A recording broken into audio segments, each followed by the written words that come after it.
Hello everyone, and welcome back to a rainy, mindful homestead. Today we're going to talk all about finishing your pigs, what that means, what that looks like, why you do it even to begin with. But for now, let's get the feed doled out, these pigs fed, so we can talk about finishing.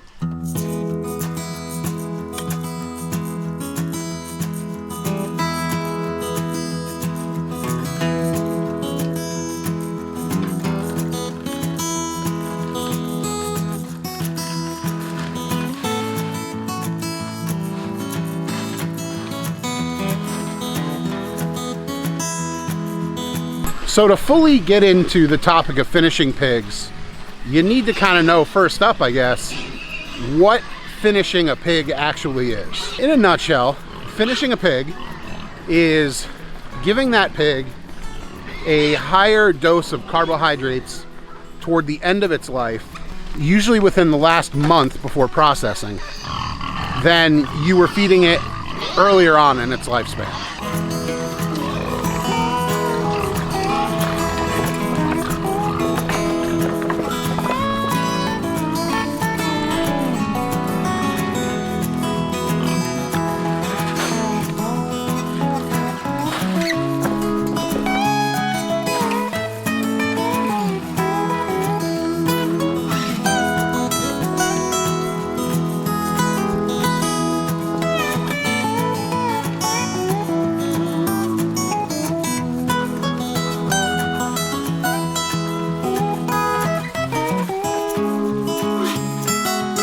You may have actually seen when I was just doling out their feed for the day that I threw probably like half a bucket of cracked corn in there.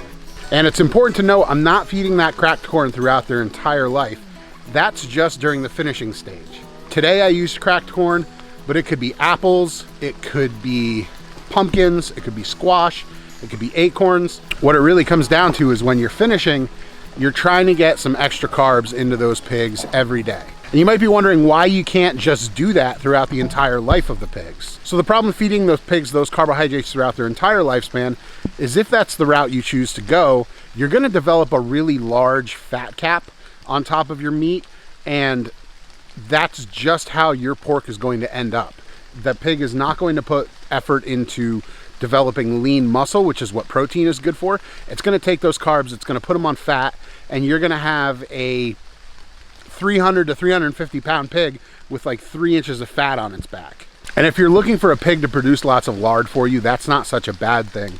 But we're raising our pigs for meat, and we want a really high quality of meat. So what that means for us is that we need to finish at the end, especially if we want that really clean, good looking meat that you see all the time advertised as pastured pork and high quality pork. A lot of times people like to post pictures of Mangalitsa's or Ossabaw Island pigs or things like that and claim, oh, this is the Wagyu of pork. This is the way to get really high quality marbled pork. It's not the only way to do it, folks. And honestly, if you throw a Mangalitsa pork chop on the grill, somebody's gonna kill me for saying this, it's not that good. It's kind of mushy, and yeah, it tastes like pork, but it's not a lot of meat. It's just a lot of fat that melts away onto the grill, and you're left with a tender piece of pork, but not much of it. All right, back up in the garage where it's a little bit drier and I don't feel so bad about the whole camera thing getting wet. So here's the thing about getting good quality marbled pork meat. It's all in the genetics, no matter what anybody says. Yeah, your Mangalitsas and your Ossabaw Islands, they typically have those genetics all along. And your Yorkshires and your landrace pigs, they don't have as much of that marbling genetic. But once you get into Berkshires, Durocs, Hampshires, those breeds, the marbling genes can either be there or not. It depends on how the breeder has bred them. In a lot of show pigs, that marbling has been bred out. But in a lot of meat pigs, pigs that have been bred to produce food, those genetics are still there. It's just a matter of having a finishing process in place that keys in on those genetics and makes the most of the intramuscular fat gene that's in the particular pig that you're raising.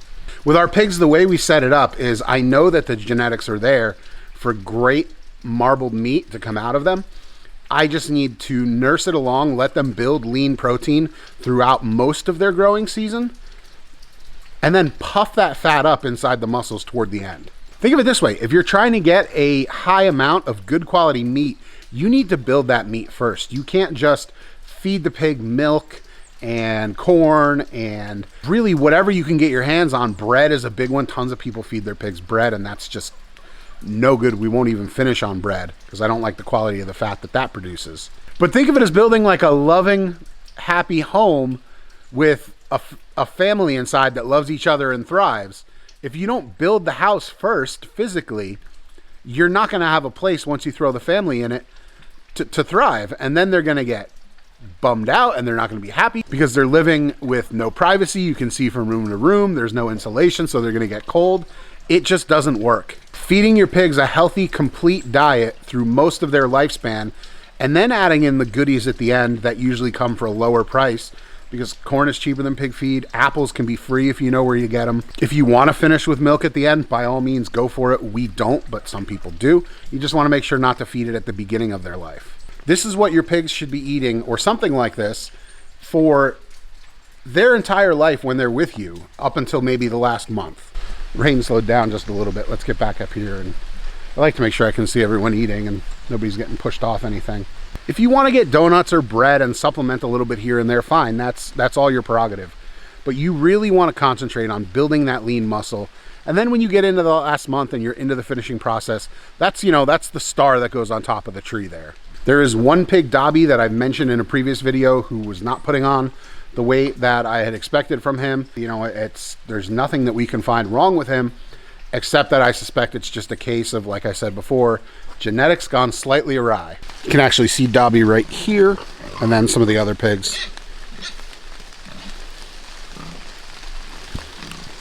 And that's fine by us. Dobby just won't be a pig that we'll sell to somebody else. He'll be one of the two that we hold back for our family's own consumption. And then once we process him and see what's going on inside, we'll make that determination as to whether he gets processed like a normal pig into cuts for the freezer, or whether we just go straight to sausage, and that's what he is. He becomes a sausage pig. But the rest of the pigs are all on track. They're exactly where I'd expect them to be, which is a testament to the Nature's Match doing the job that it was supposed to do and getting our pigs grown up healthy, putting on lots of lean muscle, and just in general being the happy pigs that we like to raise. Companies do also make specific finishing feeds for pigs. Purina actually has the Nature's Match Grower Finisher, which can be used in conjunction with the pig and sow. It's going to give you a little bit more of those carbohydrates at the end. So what are key takeaways from this? If you're raising pigs on a small scale for your own consumption or for the consumption of friends and family, and you're selling pigs to other people and you're really trying to get high quality product out of it, don't look past finishing your pigs. By all means, feed them a high quality pig feed right up until the end. You're going to have tons of great meat there. You're going to get great lean muscle composition, but adding in some additional carbohydrates in the last month of growing out your pigs with that high quality complete pig food is really where you're going to see the best pork come out of it. If you have any questions on pasturing pigs, feel free to leave them in the comments down below. If I can't answer them for some reason, I'd be happy to tag somebody in that has more pork knowledge than me. I haven't been raising pigs for all of my life, so if I don't know the answer to something, I'm happy to find it and I'm happy to learn myself. As always, thanks for watching, everybody, and I hope you're having a great day. Bye.